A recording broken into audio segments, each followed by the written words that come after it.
Hello दोस्तों, welcome to our channel learn with रेवन। दोस्तों, यदि आप गवर्नमेंट एम्प्लॉय हैं या फिर गवर्नमेंट एम्प्लॉय से रिलेटेड इन्फॉर्मेशन जानना चाहते हैं, उनके सैलरी स्ट्रक्चर्स या प्रमोशन के बारे में जानना चाहते हैं, या फिर आप गवर्नमेंट की रिसेंट जो वैकेंसीज आती हैं उनके बारे में जानना चाहते हैं, तो प्लीज़ हमारे चैनल को सब्सक्राइब कीजिएगा और बेल आइकन का बटन भी दबा लीजिएगा। दोस्तों, आज के इस वीडियो में हम जानेंगे how to become JLO junior legal officer कैसे बने, या फिर कनिष्ठ विधि अधिकारी कैसे बने। पहले पॉइंट में हम जानेंगे रिक्रूटमेंट प्रोसेस या नियुक्ति प्रक्रिया कि JLO या विधि अधिकारी जो होते हैं वो नियुक्त कैसे होते हैं, अपॉइंट कैसे होते हैं, या क्या एलिजिबिलिटी है, कौन कौन JLO बन सकता है।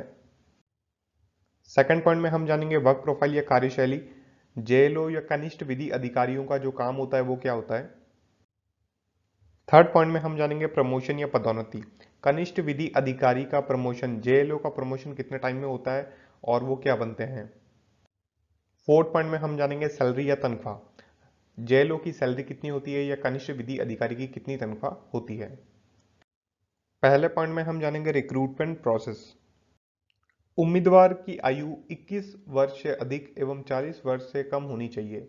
जो कैंडिडेट है जो JLO के लिए अप्लाई करना चाहता है या जो JLO बनना चाहता है, जो उसकी एज है वो 21 से ज़्यादा होनी चाहिए और 40 ईयर से कम होनी चाहिए। और यदि वो व्यक्ति रिजर्व कैटेगरी से बिलोंग करता है, SC ST या OBC या EWS या किसी अन्य रिजर्व कैटेगरी से बिलोंग करता है, तो उसको भी एज पर स्टेट गवर्नमेंट रूल्स रिलैक्सेशन मिल जाएगा एज के अंदर। उम्मीदवार के पास मान्यता प्राप्त विश्वविद्यालय से कानून की डिग्री होनी चाहिए। जो भी कैंडिडेट JLO बनना चाहता है उसके पास लॉ की डिग्री होनी चाहिए, और राजस्थान के अंदर वो फाइनल ईयर लॉ में है, यानी 5 ईयर लॉ के अंदर 5th ईयर में है, या 3 ईयर लॉ में 3rd ईयर के अंदर है, तो वो अप्लाई कर सकता है। JLO बनने के लिए राजस्थान में RPSC JLO का एग्जाम क्वालिफाई करना पड़ता है। राजस्थान पब्लिक सर्विस कमीशन एक एग्जाम कंडक्ट करवाती है RPSC JLO का, वो एग्जाम आपको क्वालिफाई करना पड़ता है, उसके बाद आप JLO बन जाते हैं। JLO की परीक्षा 2 चरणों में होती है। JLO का जो एग्जाम कंडक्ट होता है वो 2 स्टेजेस में होता है। पहला होता है एग्जामिनेशन, रिटन एग्जाम होता है। JLO की परीक्षा में ऑब्जेक्टिव टाइप क्वेश्चंस आते हैं, यानी जो JLO का एग्जाम होता है, जूनियर लीगल ऑफिसर का एग्जाम होता है, उसमें जो क्वेश्चंस आते हैं वो MCQs टाइप होते हैं। JLO का पेपर 200 मार्क्स का होता है। जो उसका पेपर होता है वो 200 मार्क्स का होता है। पेपर 1, 2, 3 कुल 150 मार्क्स का लॉ के बारे में होता है। इसमें यूजुअली 4 पेपर होते हैं। पेपर 1, 2 और 3 150 मार्क्स के पेपर होंगे। ये टोटली लॉ के बारे में है, constitution, then criminal law, CRPC, IPC, then evidence. ये 3 पेपर होंगे और 150 मार्क्स के ये पेपर होते हैं। पेपर 4 कुल 50 मार्क्स का होता है, जिसमें हिंदी एंड इंग्लिश के प्रश्न आते हैं। जो पेपर 4 होता है वो लैंग्वेज का होता है, जिसमें हिंदी और इंग्लिश के MCQ टाइप क्वेश्चंस पूछे जाते हैं। तो टोटल ये 200 मार्क्स का पेपर होता है। 150 मार्क्स पेपर 1, 2, 3 का होता है, जिसके अंदर लॉ के बारे में आपसे पूछते हैं, और पेपर 4 लैंग्वेज का होता है, जिसमें 50 मार्क्स के अंदर आपको हिंदी एंड इंग्लिश के बारे में क्वेश्चन आते हैं। सेकेंड स्टेज होता है इंटरव्यू या वाइवा वॉस या पर्सनैलिटी टेस्ट। लिखित परीक्षा पास करने के बाद 25 मार्क्स का इंटरव्यू होता है। जैसे ही आप 200 के अंदर यदि मेरिट बनती है और मेरिट में आपका नाम आ जाता है, तो आपको इंटरव्यू के लिए कॉल आता है, और इंटरव्यू 25 मार्क्स का होता है, और यदि वो आप क्वालिफाई कर लेते हैं देन आपका मेरिट में नाम आ जाता है। मेरिट बनने के बाद योग्य अभ्यर्थियों का चयन हो जाता है। जब इंटरव्यू के बाद रिजल्ट आता है, उसके बाद मेरिट बनती है, उसके बाद यदि आपका नाम उस मेरिट में आता है तो आपका सिलेक्शन या आपका चयन हो जाता है। सेकेंड पॉइंट में हम जानेंगे वर्क प्रोफाइल या कार्यशैली। राजस्थान सरकार या राज्य सरकार में JLO भर्ती होने के पश्चात अलग अलग सरकारी विभागों में पद स्थापित हो जाते हैं। एज यू नो, जो लीगल डिपार्टमेंट है वो बड़ा वाइड होता है। हर स्टेट गवर्नमेंट के डिपार्टमेंट में, जैसे कि पुलिस डिपार्टमेंट के अंदर भी एक लीगल ऑफिसर की ज़रूरत हो सकती है। इलेक्ट्रिसिटी बोर्ड के अंदर भी एक लीगल ऑफिसर की ज़रूरत हो सकती है। यदि वाटर वर्क्स का डिपार्टमेंट है या PWD का डिपार्टमेंट है, उसमें भी लीगल ऑफिसर्स की ज़रूरत हो सकती है।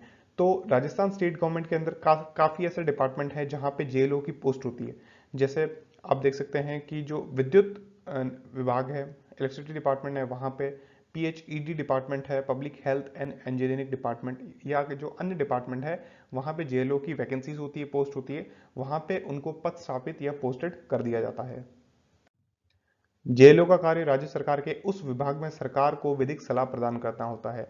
जो जेलों होते हैं या कनिष्ठ विधि अधिकारी या जूनियर लीगल ऑफिसर होते हैं, उनका काम होता है जिस भी विभाग में, जिस भी डिपार्टमेंट में उनकी पोस्टिंग है, वहां के जो ऑफिसर्स हैं, जो नॉन लॉ बैकग्राउंड से आते हैं, उनको विधिक सहायता या विधिक सलाह प्रदान करें।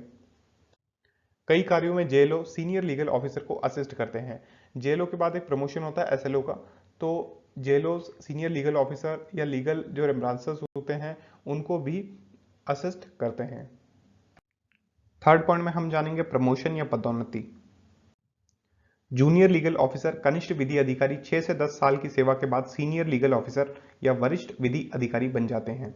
जो जेएलओ का प्रमोशन है वो अकॉर्डिंग टू द वैकेंसीज होती है कि एसएलओ या सीनियर लीगल ऑफिसर में कितनी वैकेंसीज हैं, लेकिन यूजुअली जो हमने अभी तक ट्रेंड देखा है उसके अकॉर्डिंग 6 से 10 साल में, अराउंड 6 to 10 ईयर्स के अंदर जेएलओ का प्रमोशन हो जाता है और वो सीनियर लीगल ऑफिसर वरिष्ठ विधि अधिकारी बन जाते हैं। फोर्थ पॉइंट में हम सैलरी या तनख्वाह जानेंगे। राजस्थान सरकार का उदाहरण ले तो जेएलओ की तनख्वाह कुछ इस प्रकार होती है। हम राजस्थान की बात कर रहे हैं, दूसरे स्टेट गवर्नमेंट में यदि जूनियर लीगल ऑफिसर या जूनियर लॉ ऑफिसर की पोस्ट है तो उसकी भी सैलरी इसके अराउंड हो सकती है, वेरी कर सकती है 2-4 हज़ार रुपए, लेकिन जो बेस होगा वो लगभग इतना ही होगा। पे मैट्रिक्स लेवल L10 होगा, जो पे मैट्रिक्स है राजस्थान की उसके अकॉर्डिंग L10 लेवल होगा।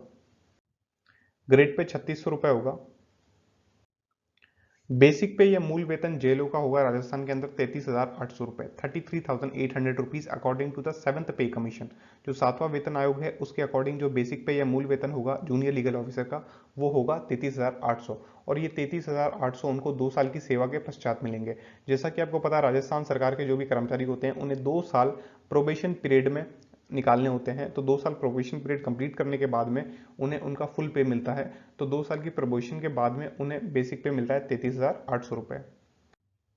डीए या डीएनएस अलाउंस या महंगाई भत्ता अभी रेट चल रहा है राजस्थान के अंदर 28%, सेंट्रल गवर्नमेंट में भी 28% का रेट चल रहा है, तो अराउंड 9,500 के आसपास इनको डीए या डीएनएस अलाउंस मिलता है।